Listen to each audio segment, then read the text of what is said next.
The USDA's summer EBT program would have given Iowa $29 million for low-income families to buy groceries in the summer. However, the state announced yesterday it will be submitting a waiver to use that money for a program of its own design. Local 5's Alex Fulton is here in studio to break down the proposed pilot program and explain why some advocates say it's a step in the right direction, but still have some critiques. Alex?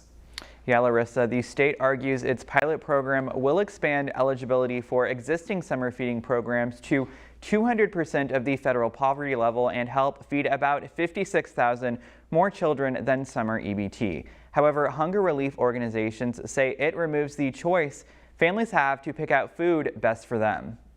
We don't see those records ending anytime soon. In July, the Des Moines Area Religious Council saw its busiest month ever in its 50-year history with more than 28,000 people served. We're going to continue to see these records broken because the cost of living is not going down. Blake Willardson with DMARC says part of the reason for those higher numbers is the state opting out of the USDA's summer EBT program for 2024. It's not a whole lot, but it would be just one more tool in our toolkit to address this urgent need.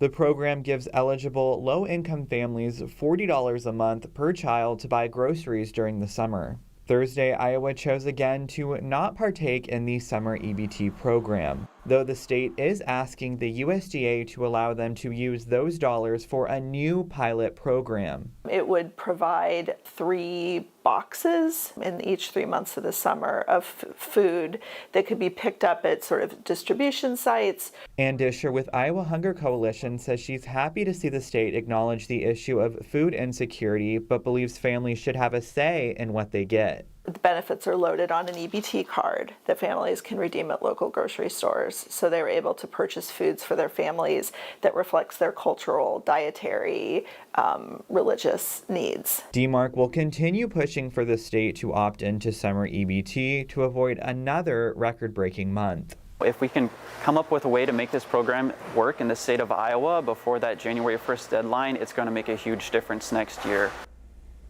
Now, as for the reason behind this change, Health and Human Services said in a statement the complex issues of food insecurity and obesity cannot be solved with cash benefits that don't actively promote healthy, balanced meals.